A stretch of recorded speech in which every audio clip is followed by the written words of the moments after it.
దిక్కుముక్కు లేని అనాథని నా కూతురు పెళ్లి చేసుకుందని సేనాపతి ధీరజ్‌ని అంటాడు.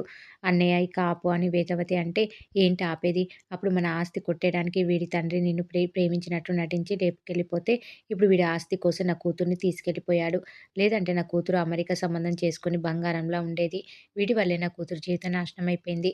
ఆస్తి కోసం ఒక ఆడపిల్లని వలలో వేసుకొని ఇంత నీచానికి దిగజారే బదులు నా కాళ్ళ మీద పడుంటే నీకెంత కావాలంటే అంత నీ ముఖాన విసిరేసేవాడిని కదరా! ఎందుకురా ఇలాంటి బతుకు? ఎక్కడైనా దూకి చావరా" అని సేనాపతి నోటికొచ్చినట్లు వాగుతూ ఉంటాడు. "అన్నయ్య ఇక ఆపుతావా? నీ కూతురు జీవితం అన్యాయం అయిపోవడం కాదు.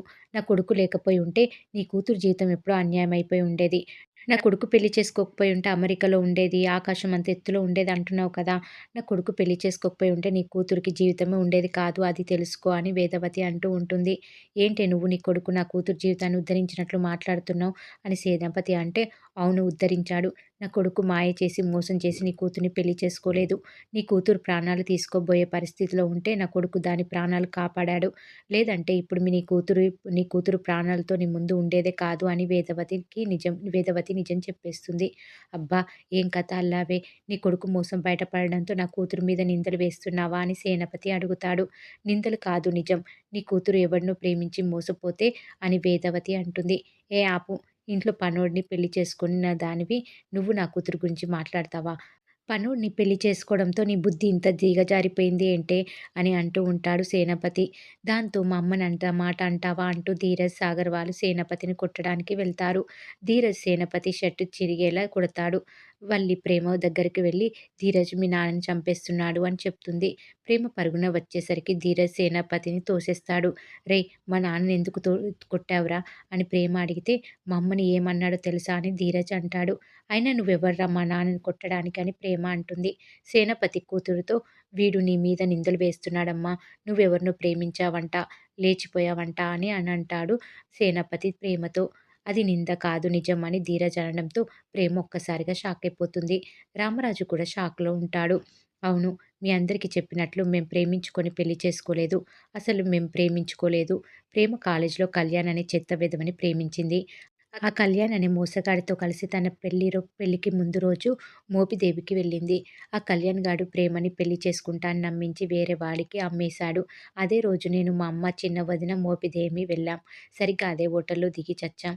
అదే టైంలో దాన్ని వ్యభిచారం కేసులో అరెస్ట్ చేయబోయారు. ప్రేమ మెడలో తాళి కట్టి తన ప్రాణాన్ని కాపాడమని మా అమ్మ నన్ను బతిమిలాడింది. కళ్యాణ్ గాడు తనని మోసం చేస్తే మా అమ్మ మాటని కాదనలేక, కేవలం మా అమ్మ మాట కాదు అనలేకే ప్రేమ మెడలో తాళి కట్టాను. నీ కూతురు జీవితం గురించి, మీ పరువు గురించి అంత మాట్లాడిన మా అమ్మ గురించి నోటికొచ్చినట్లు మాట్లాడతావా? నువ్వు మనిషివేనా" అని ధీరజ్ అంటాడు. ఇక నర్మదా, వేదవతి ధీరజ్‌ని ఆపి "మీ నాన్న" అని చూపిస్తూ ఉంటారు. అప్పటికే రామరాజు వేదవతిని చాలా కోపంగా చూస్తూ ఉంటాడు. "ఏవండీ అది" అని వేదవతి వెళ్తే, "వాడు చెప్పేది నిజమేనా? అంతా నువ్వే చేశావా? వాళ్ళిద్దరికీ నువ్వే పెళ్లి చేశావా? అవునా కాదా? నా చెల్లివి అని అనుకుంటే ఇంత మోసం చేస్తావా? ప్రేమ అక్కడ చావు బతుకుల మధ్య ఉంటే నీ కొడుకుతో పెళ్లి చేస్తావా? నీకు పుట్టిల్లు లేదు అని దానికి లేకుండా చేయాలని చూస్తావా? ఇలా పగ తీర్చుకుంటావా?" అని భద్రావతి అడిగితే, "అక్క అంత దారుణంగా మాట్లాడుతున్నావేంటక్కా? నీ పుట్టిల్లు నాకు పుట్టిల్లు కాదా? ప్రేమకి ఏ ఇబ్బంది లేకుండా ఉండాలి అని ఇదంతా చేశా" అని వేదవతి అంటూ ఉంటుంది. "పోలీసులు వస్తే ఏమవుతుంది? తను తప్పు చేయలేదు కదా! ఆ విషయం చెప్పి నా కూతుర్ని ఇంటికి తెచ్చుకునే వాళ్ళం కదా" అని సేనాపతి అంటాడు.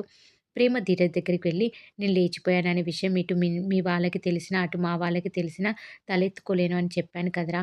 నేను మోసపోయానని మా వాళ్ళకి తెలిస్తే తట్టుకోలేరని చెప్పాను కదరా! పొరపాటున కూడా ఆ నిజం నీ నోటి నుంచి రాదు అని మాటిచ్చావు కదరా! ఇదేనా నువ్విచ్చిన మాట" అని ప్రేమ అడిగితే, "మీ నాన్న మా అమ్మని దారుణంగా మాట్లాడితే తట్టుకోలేకపోయా. అందుకే నిజం చెప్పేశా" అని ధీరజ్ అంటాడు. వాళ్ళిద్దరు అన్న చెల్లెళ్ళు. వాళ్ళ మధ్య గొడవ అవుతూనే ఉంది. "కానీ నువ్వు నీ భార్యకిచ్చిన మాట ఇదేనా? నాకెవరు ఉన్నా లేకున్నా నా వెనుక నువ్వు ఉన్నావు అనుకున్నా.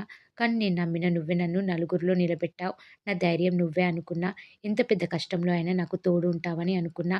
కానీ నన్ను అనాథని చేసేశావు" అని ఆ ప్రేమ అంటూ ఉంటుంది ధీరజ్‌ని. "ఎంతసేపు నీ బాధేనా? మా అమ్మ బాధ పట్టదా? ఇంత స్వార్థంగా ఉన్నావేంటే" అని అడుగుతాడు ధీరజ్. "ఆ వెధవతో నీకు మాటలేంటమ్మా" అని సేనాపతి అంటే, "ఎవర్రా వెధవ" అని ధీరజ్ సేనాపతి మీదకు వెళ్ళబోతే ప్రేమ ధీరజ్‌ని కొడుతుంది.